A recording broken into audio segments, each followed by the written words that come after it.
बौद्ध धर्म, जिसके संस्थापक गौतम बुद्ध माने जाते हैं। इनके अन्य नाम तथागत, शाक्य मुनि, शाक्य सिंह तथा इन्हें एशिया का ज्योतिपुंज भी कहा जाता है।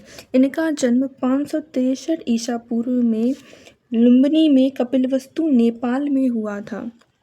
कहाँ पे हुआ था? लुम्बिनी कपिलवस्तु में हुआ था, जो नेपाल में स्थित है।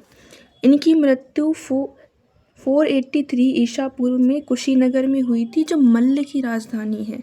मल्ल क्या है? एक महाजनपद है और इसकी राजधानी है कुशीनगर। इनके बचपन का नाम क्या है? तो इनके बचपन का नाम है सिद्धार्थ। क्या है? सिद्धार्थ। बचपन का नाम इनके सिद्धार्थ है, निकनेम इनका सिद्धार्थ है। उसके बाद इनके पिता जो है शुद्धोदन शाक्य कुल के गणराज्य थे और माता महामाया माया देवी कौल्य गणराज्य की थी। इनके जो पिता थे वह शाक्य गणराज्य के राजा थे।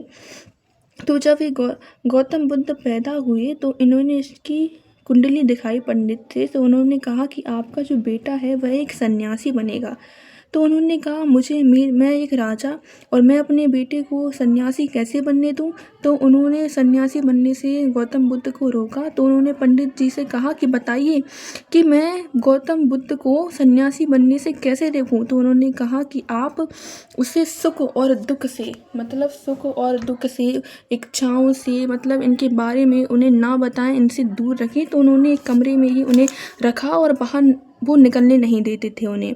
तो एक दिन जब उनके माता पिता घर पर नहीं थे तो वे अपने सारथी चन्ना, जिसे छंतक भी कहा जाता है, और घोड़ा कंटक के साथ यात्रा पे निकल गए। और जब वो यात्रा पे निकले तो उन्होंने 4 दृश्य देखे। कौन कौन से 4 दृश्य देखे? बूढ़ा व्यक्ति देखा उन्होंने, तो उन्होंने अपने सारथी से पूछा, चन्ना सारथी से पूछा कि ये कौन है? तो उन्होंने कहा कि जब एक व्यक्ति संसार में आया है तो उसका उसे बहुत सारी बीमारियां घेर लेती हैं, तो बीमार हो जाता है।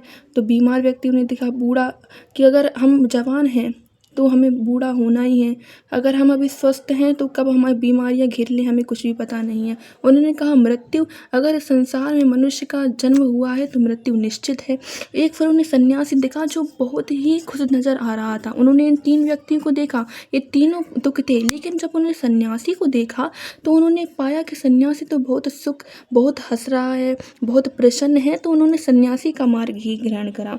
उसके बाद इनकी पत्नी यशोधरा, शादी इन्होंने 16 वर्ष की अवस्था में हो गई थी और 12 वर्ष बाद जब 12 वर्ष बाद इनका पुत्र हुआ राहुल, तो उसके 1 साल बाद ही इन्होंने घर छोड़ दिया था। और जो बुद्ध धर्म में जब इन्होंने घर छोड़ा तो उसे हम महापरिनिष्क्रमण कहते हैं। उसके बाद महात्मा बुद्ध ने अब उन्होंने संन्यास लेने का ठान लिया है, तो वे सबसे पहले गए आलार कलाम इनके प्रथम शिष्य थे। उन्होंने इन्हें शाक्य दर्शन की शिक्षा दी थी और इसके जो प्रवर्तक कौन थे? कपिल मुनि। और जब इनके प्रथम शिष्य माने जाते हैं आलार कलाम। अब इन्हें यहाँ से भी कुछ शिक्षा नहीं मिली सत्य और तो उन्होंने वे चले गए रुद्र रामपुत्रम के पास। इन्होंने यहाँ से योग दर्शन की शिक्षा ली। उसके बाद एक गए ब्रह्मपति के बाद, यहाँ पर इन्होंने किसकी शिक्षा ली? वैदिक दर्शन की शिक्षा ली। अब इन्हें यहाँ से भी कुछ ज़्यादा ज्ञान की प्राप्ति नहीं हुई, सुख दुख के बारे में इन्हें जानकारी प्राप्ति नहीं हुई। तो वे डुंगेश्वरी गुफा में उन्हें तपस्या करी और इतनी तपस्या उन्होंने करी कि इनका शरीर इतना कमज़ोर हो गया कि इनकी हड्डियाँ भी दिखने लगी। वहाँ पर ही इन्हें 5 ब्राह्मण मिले।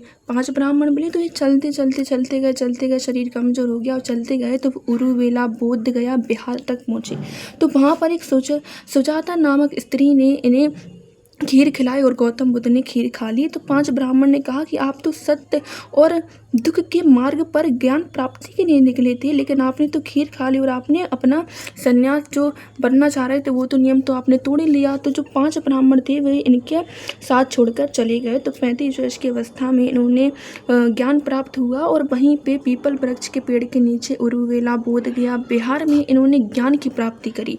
और निरंजना नदी के किनारे, जैसे हम फाल्गु नदी समाधि भी कहते हैं। 6 वर्ष तक इन्होंने घोर तपस्या करी और 35 वर्ष की आयु में इन्हें ज्ञान की प्राप्ति हो गई। और जब इन्हें ज्ञान की प्राप्ति कब हुई तो वैशाख पूर्णिमा के दिन ही इन्हें ज्ञान की प्राप्ति हुई। वैशाख पूर्णिमा के दिन ही इनका जन्म हुआ और वैशाख पूर्णिमा के दिन ही इनकी मृत्यु हुई। अब इन्हें ज्ञान की प्राप्ति हो गई तो उन्होंने उपदेश देना शुरू कर दिया।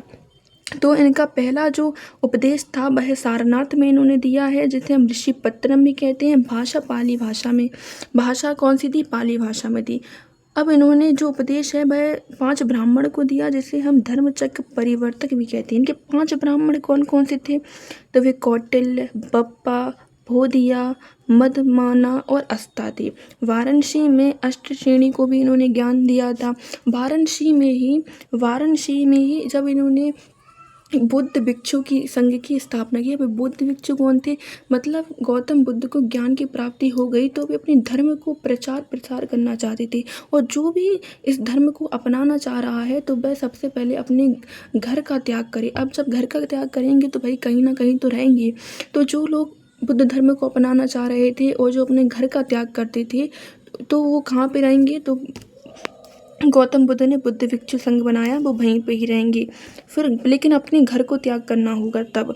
वाराणसी के बाद वे वैशाली गए और वहाँ पे बुद्ध भिक्षु, फिर एक और बुद्ध भिक्षु बनाया। किसके कहने पे? आनंद के कहने पे। आनंद कौन थे? महात्मा गौतम बुद्ध के प्रिय शिष्य थे। अब उन्होंने कहा, इसमें तो सिर्फ पुरुष क्या करते थे? धर्म को अपनाते थे। तो इस संघ में सबसे पहले प्रजापति गौतमी जो इनकी मौसी थी, उन्हें सबसे पहले स्त्री कह रही हूँ मैं, स्त्री में उन्होंने क्या दिया था? उपदेश दिया था। सबसे अधिक उपदेश एवं सबसे अधिक जो अनुयायी हैं वह श्रावस्ती में ही है इनकी। और जो अंतिम उपदेश महात्मा बुद्ध ने दिया था ना, वो कुशीनगर में सुभद्र को दिया था। और आम्रपाली ने भी बुद्ध धर्म को अपनाया था।